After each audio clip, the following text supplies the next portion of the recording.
Cube Radio. Cube Radio. Cube Radio. Cube Radio. En direct à LCN. 14h30, le moment où on joint la collègue Yasmine Abdel-Fadel dans les studios de Cube. Bonjour Yasmine. Bonjour Marianne. Simon Jolin-Barrette, ministre de la Justice, qui nomme comme juge un de ses amis depuis l'époque de l'université. Il y a également un autre cas où on parle d'un avocat de Longueuil qui est nommé à Sept-Îles, alors que la tradition, c'est de nommer quelqu'un qui habite, qui connaît le coin. Est-ce que, même s'il dit avoir respecté toutes les règles de l'art, ce sont des faux pas quand même, selon toi? En fait, il dit qu'il a respecté toutes les règles. Je ne veux pas en douter. Je ne veux sincèrement pas On n'a pas de raison d'en douter. On n'a pas de raison d'en douter. Le problème, c'est qu'on ne nous donne pas toute l'information. Puis là, on se cache, là, entre guillemets, derrière des règles. Donc, on sait que le ministre a reçu une courte liste avec des candidats, entre 1 et 3, on ne sait pas combien. Parmi cette courte liste-là, on a déterminé que son ami avait les compétences, l'expérience, l'attitude et tout ce qui vient avec ça. Il n'y a personne qui contredit ça, personne qui dit que la personne n'aurait pas dû être nommée. Elle a fait partie, on a jugé que ses compétences, elle les avait. Et lui a dû choisir parmi ces courtes listes-là. Il ne veut pas nous dire, évidemment, combien de candidats il y avait dans cette courte liste-là. Il dit que c'est le règlement qui l'en empêche. Il vient au Conseil des ministres, il ne donne qu'un seul nom, c'est celui de son ami. Et on ne sait pas si au Conseil des ministres, en faisant cette recommandation-là, il a pu dire que lui connaissait cette personne-là et qu'il puisse prendre cette décision en toute connaissance de cause.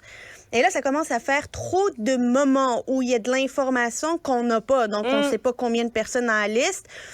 Au Conseil des ministres, s'il a déclaré son conflit d'intérêts. Et ça, c'est des règles de base de gouvernance. La déclaration de conflit d'intérêts avant de prendre une décision dans un conseil d'administration, si on fait le parallèle avec le Conseil des ministres, c'est des règles de bonne pratique de gouvernance. Moi, je ne veux pas savoir quelles sont les discussions qu'il y a eu au Conseil des ministres, comment la décision a été prise et qui a dit quoi. Mais de savoir si le ministre a déclaré son conflit d'intérêts et son potentiel conflit d'intérêts, il me semble que ça serait une bonne chose pour juste faire en sorte qu'il n'y ait pas de doute et que le nouveau juge puisse entamer sa carrière de juge en toute sérénité, sans se faire regarder et se faire douter des raisons pour lesquelles il a été jugé. Donc, il devrait le faire non seulement pour son ami, mais pour nous tous, justiciables, qui devons continuer à faire confiance au système de justice et des raisons pour lesquelles on nomme des juges. Je trouve aussi que dans l'attitude de M. Jolin-Barrette, manque un peu d'empathie dans la manière avec laquelle il se défend. C'est un peu très mécanique. Les règles ne me permettent pas de faire ça. Les règles ont été suivies. Mais on a la cassette, Yasmine, mais pas d'empathie. Il s'est dit quand même ouvert à revoir ce processus qui peut sembler un peu opaque. On n'a pas le choix que de le revoir. À la lumière de ce qui est arrivé, à la lumière de peu de réponses qu'on a, on comprend qu'il pourrait y avoir des moments où il y a des conflits d'intérêts et on n'aurait aucun garde-fou pour s'assurer que ça n'arrive pas. Il ne pouvait pas dire « je ne recommande personne parce que celui que je recommanderais, enfin, c'est quelqu'un que je connais bien ». Il ne pouvait pas le faire. Ça aussi, il y avait une ouverture, semble-t-il, à changer les choses, là, à revoir ou à questionner du moins. Il ne peut pas se retirer et il ne peut pas déléguer un collègue à lui pour qu'il prenne la décision à sa place. Il était obligé de le faire. Donc, la seule manière de le faire dans les règles de l'art, c'est de déclarer son conflit d'intérêts. Mais il refuse de nous dire s'il a déclaré son conflit d'intérêts au Conseil des ministres ou pas. C'est là où ça devient problématique. Et imaginons, Marianne, que la conjointe de M. Jolin-Barrette était avocate, qui avait évidemment bien le droit d'appliquer pour un poste de juge, que le comité de sélection lui donne, la met dans la courte liste, elle arrive au bureau du ministre, il nomme sa conjointe comme juge. Ben là, il n'y a personne dans le Conseil des ministres qui aurait pu lui dire « non, tu la nommes pas ». Ils n'ont pas le droit de le faire. Il n'aurait pas pu transférer le dossier à un collègue à lui. Il n'aurait pas pu le faire. Fait qu'il aurait été obligé de nommer sa conjointe comme juge selon les règles actuelles. C'est malade. Donc, il va falloir changer ça, là, évidemment. Parlons par ailleurs de la DPJ du CIUS de la capitale nationale, Yasmine, qui ne retient aucun signalement dans le cas de la fillette. On en avait parlé, qui aurait été présumément victime d'excision, parce que son évaluation médicale révèle un développement physique tout à fait normal.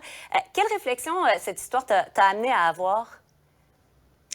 Ça nous rappelle qu'il faut être prudent lorsqu'on entend des histoires abracadabrantes de la sorte. Ça nous rappelle qu'il va falloir faire preuve de rigueur dans les commentaires, rigueur avant de sauter aux conclusions, de pointer du doigt, de dire que la DPJ a pas fait ci ou les parents ont pas fait ça ou qu'il y avait une mauvaise intention de part ou d'autre ou repartir le débat. Tu sais, ces parents-là, là, j'essaie de me mettre à leur place, là, qui ont dû voir ça défiler sous leurs yeux, là, puis se faire dire, on est-tu en train de se faire accuser d'avoir excisé notre fille sans le savoir, là?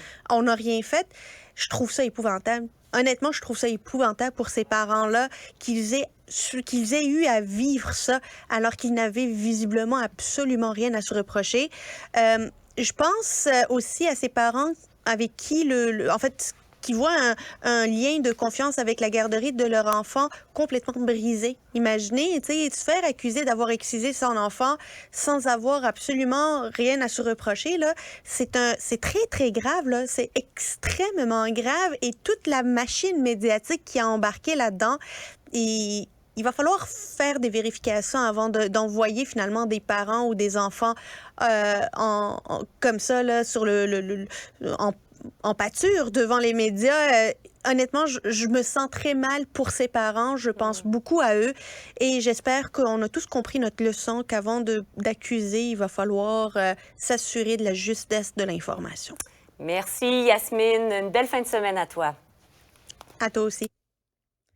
Et voilà qui conclut l'émission d'aujourd'hui.